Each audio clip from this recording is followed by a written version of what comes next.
మీరు మొహమాటంతో ఉండటం కొంచెం బెటరే. ఎందుకంటే ఏడుస్తూ, సింక్ చేస్తూ అసలు నరకం అంటే నరకం స్పెల్లింగ్ రాసేసేవాడిని. కొట్టుకున్న రోజులు కూడా ఉన్నాయి. నేను ఫైనాన్షియల్‌గా కూడా స్టేబుల్‌గా ఉన్నాను.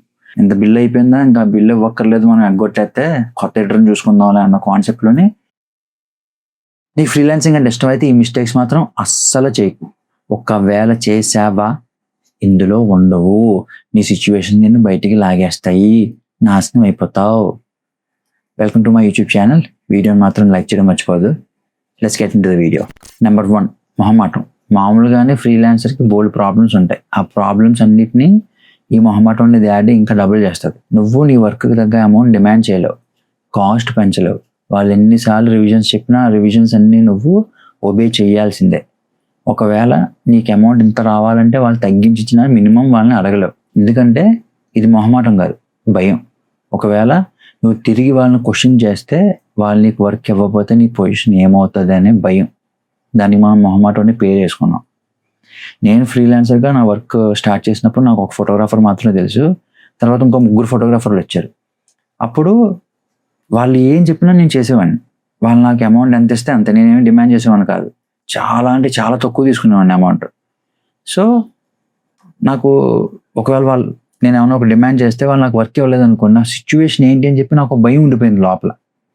ఎప్పుడైతే నేను ఫోటోగ్రాఫర్ సర్కిల్ అనేది కొంచెం పెంచుకుంటూ మొదలుపెట్టానో అప్పుడు ఆ భయం తగ్గింది. నాకు ఆప్షన్స్ అనేది పెరిగాయి. నేను ఆన్సర్ చేయగలిగాను. ఇప్పుడు ఒకవేళ నాకు ఏదన్నా ఫోటోగ్రాఫర్ నాకు నచ్చలేదు, తను చెప్పే వర్క్, తన విధానమే నచ్చలేదు అనుకోండి, నేను మొహం మీద నాకు అవ్వదు బ్రో అని చెప్పేసి ఆ వర్క్ వదిలేసుకుంటాను. ఎందుకంటే ఆ ఫోటోగ్రాఫర్ కాకపోతే నాకు వర్క్ ఇవ్వడానికి ఇంకో ఫోటోగ్రాఫర్ ఉన్నాడని చెప్పి ఒక ధైర్యం. ఆ ధైర్యం వల్లే నేను ఆ మొహమాటం అనే కాన్సెప్ట్ని బీట్అవుట్ చేశాను. ఇన్ఫ్యాక్ట్ ఇప్పటికీ నేను నా ఫ్రెండ్స్ అంటే ఫోటోగ్రాఫర్స్లో కొంతమంది నాకు మెల్లిగా క్లోజ్ అయిపోయిన వాళ్ళు ఉంటారు. వాళ్ళ దగ్గర అమౌంట్ అనేది వాళ్ళు ఏమన్నా ఒకవేళ తగ్గించిస్తే సర్లే, ఫ్రెండ్షిప్ మీద నేను ఓకే అని చెప్పేసి లైట్ తీసుకుంటాను. కానీ చాలామంది ఫోటోగ్రాఫర్స్ దగ్గర మాత్రం నేను లైట్ తీసుకోను. వాళ్ళు ఏ విషయంలో అయినా సరే నాకు నచ్చలేదు అనిపిస్తే వాళ్ళు వదిలేసుకుంటాను. సో మీరైనా సరే ఈ మొహమాటం అనే కాన్సెప్ట్ని పక్కకు పడేయాలంటే మీరు మీ వర్క్ని పెంచుకోవాలి. ఒకవేళ మీ వర్క్ కనుక పెరగలేదు అనుకోండి, మీరు మొహమాటంతో ఉండటం కొంచెం బెటరే. ఎందుకంటే మీరు సర్వైవ్ అవ్వాలంటే మీకు అమౌంట్ అనేది రావాలి కదా, దానికోసం.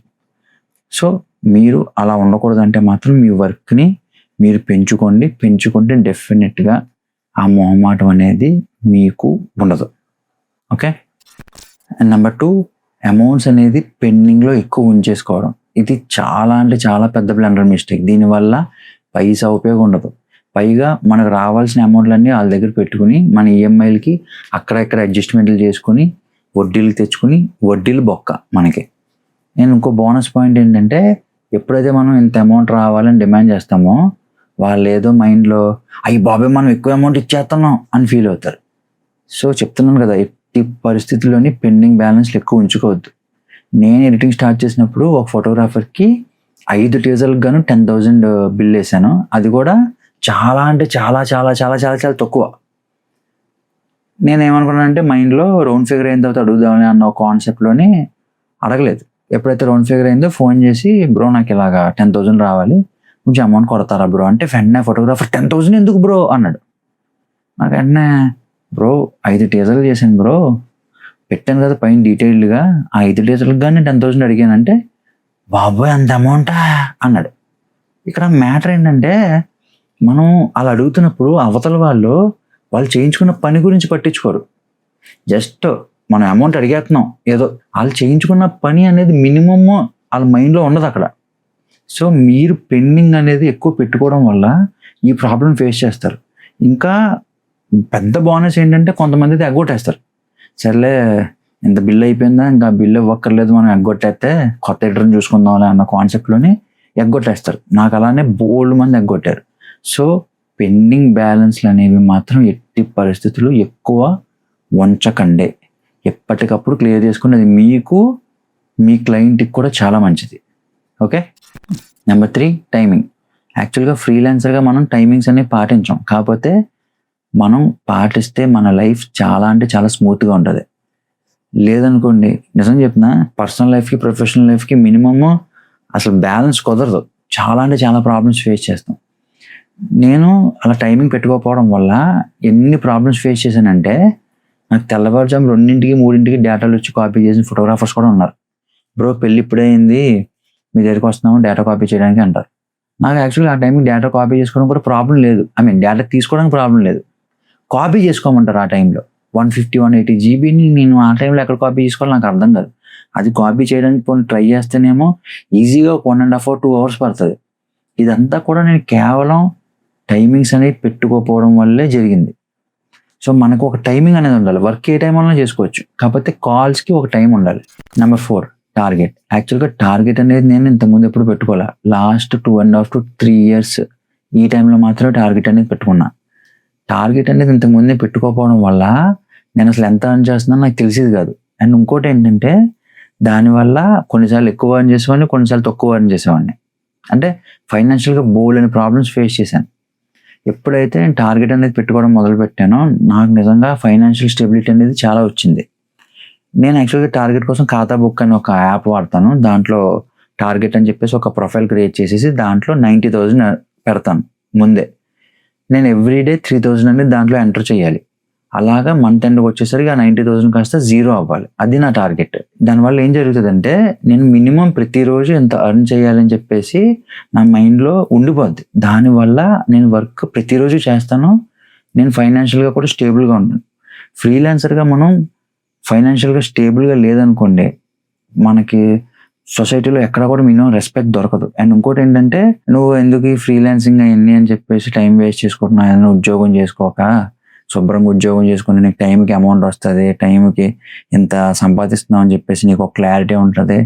అది బెటర్ కదా. ఈ ఫ్రీలాన్సింగ్ వాటిలో నీకు ఎంత వస్తుందో క్లారిటీ లేదు, ఎంత సంపాదిస్తున్నావో క్లారిటీ లేదు అని చెప్పేసి మనకే తిరిగి డబ్బులు పడతాయి. అండ్ మన ప్రొఫెషన్ కూడా చాలా తక్కువ, మామూలుగా తక్కువగా చూడరు. సో అందుకని చెప్పేసి మీరు టార్గెట్ అనేది పెట్టుకుంటే పక్కగా నెంబర్ 1గా ఉంటుంది. సో టార్గెట్ అనేది కన్ఫామ్గా పెట్టుకోండి. ఆ ఖాతా బుక్ ద్వారా పెట్టుకోండి, లేదా మీ ఇష్టం ఏదైనా సరే. రోజు ఖచ్చితంగా ఎంత ఎర్న్ చేయాలని టార్గెట్ మాత్రం కన్ఫామ్గా పెట్టుకుని వర్క్ని స్టార్ట్ చేయండి. అండ్ నెంబర్ 5 రాడ్ వర్క్లు ఒప్పుకోవడం. యాక్చువల్గా నేను ఈ రాడ్ వర్క్స్ అనేది ఫ్రెండ్షిప్ మీద చాలాసార్లు ఒప్పేసుకునేవాడిని. దానివల్ల మామూలుగా మామూలు నరకం చూడలేదు. నేను నిజం చెప్తున్నాను, ఏడుపు వచ్చేసేది నాకు. ఒకసారి ఏం జరిగిందంటే, ఒక ఫోటోగ్రాఫర్ నాకు ఒక పెళ్ళి ఇచ్చాడు. ఆ పెళ్ళిలో హల్దీ, సంగీత్, మెహందీ, రిసెప్షన్, పెళ్ళి మొత్తం 5 కాన్సెప్ట్లు ఉన్నాయి. దగ్గరగా ఒక 12 minutes టీజర్ కావాలన్నాడు. నేను వెంటనే 12 minutes కదా, ఓకే చేసేద్దాంలే అని చెప్పేసి, ఫ్రెండే కదా అని ఓకే చేస్తాను బ్రో అన్న. తర్వాత ఆ ఫోటోగ్రాఫ్ లాస్ట్లో ట్విస్ట్ పెట్టాడు. ఆ క్లయింట్స్కి కర్ణాటిక్ మ్యూజిక్ కావాలన్నారు. కర్ణాటిక్ మ్యూజిక్ అనగానే వాళ్ళు కన్నడ వాళ్ళ అంటే, అది కాదు కర్ణాటిక్ అని చెప్పేసి యూట్యూబ్లో నొక్కితే వస్తుందంట, ఆ మ్యూజిక్కే కావాలంట వాళ్ళకి అన్నాడు. సర్లే చేసేద్దాం అన్నాను. మినిమమ్ అసలు ఆ కర్ణాటిక్ మ్యూజిక్ అంటే ఏంటో తెలియకుండా ఒప్పేసుకున్నా. తర్వాత వర్క్ చేస్తున్నప్పుడు యూట్యూబ్లోకి వెళ్ళి కర్ణాటిక్ మ్యూజిక్ అని నొక్కితే ఫ్యూజ్లు ఎగిరిపోయినాయి ఆ మ్యూజిక్లు చూసి. అవన్నీ కూడా బాబోయ్ మామూలు నీరసం మ్యూజిక్లు అవన్నీ. ఆ మ్యూజిక్లు అన్నీ చూడగానే బాబోయ్ వీటిని హెల్తీకి నేనేం వాడినయ్యా బాబు అని చెప్పి, తర్వాత నాకు ఏం చేయాలో అర్థమయ్యేది కాదు. సర్లే అని చెప్పి ఏడుస్తూ సింక్ చేస్తూ అసలు నరకం స్పెల్లింగ్ రాసేసేవాడిని. సాంగ్ అసలు మ్యూజిక్ ఎక్కడ హైప్ కూడా లేకదో. అలాంటి రాడ్ వర్క్లు ఒప్పుకోవడం వల్ల అసలు నిజం చెప్తున్నా, నేను మామూలుగా ఏడవల.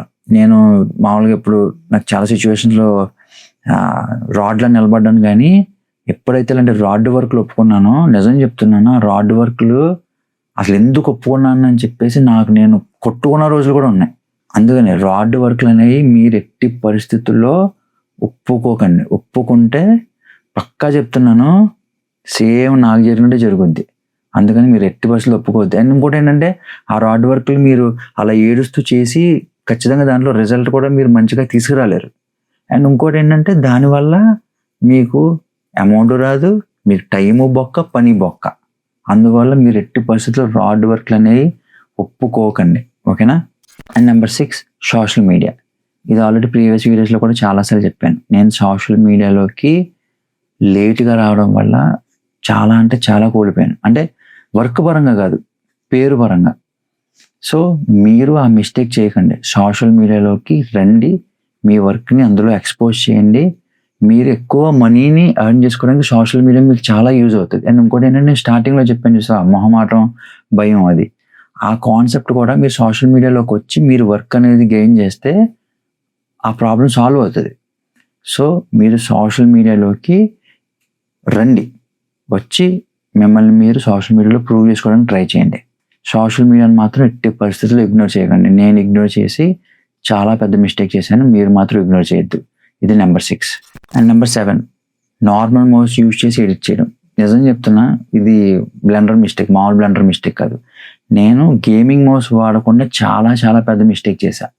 నేను నార్మల్ మౌస్ వాడడం వల్ల ఏంటంటే 2 హ్యాండ్స్ యూజ్ చేయాల్సి వచ్చింది. దానివల్ల వర్క్ అనేది మామూలుగా డిలే అయ్యేది కాదు. ఎప్పుడైతే నేను గేమింగ్ మౌస్ యూజ్ చేయడం మొదలుపెట్టానో ఈ హ్యాండ్తో నాకు అసలు వర్క్ ఉండేది కాదు. ఓన్లీ మొత్తం అంతా సింగిల్ హ్యాండ్ మీద జరిగేది. అన్నిటికీ కస్టమ్ కీస్ పెట్టేసుకునేవాడిని. Q, W, shift delete, space అన్నీ కూడా మౌస్లోనే. సో దానివల్ల ఏంటంటే ఆడియోస్కి లాక్స్ పెట్టుకోవడం, జస్ట్ నాకు ఇటు సైడ్ క్లిప్ కట్ అవ్వాలంటే క్యూ, అటు సైడ్ క్లిప్ కట్ అవ్వాలంటే డబ్ల్యూ, ప్లే అవ్వాలంటే మధ్యలో బటన్, డిలీట్ అవ్వాలంటే సైడ్ బటన్, అలా బటన్స్ నొక్కుంటూ సింగిల్ హ్యాండ్ తోటి ఆపరేట్ చేసేవాడిని. దానివల్ల వర్క్ అనేది చాలా అంటే చాలా జెట్ స్పీడ్లో అయ్యేది.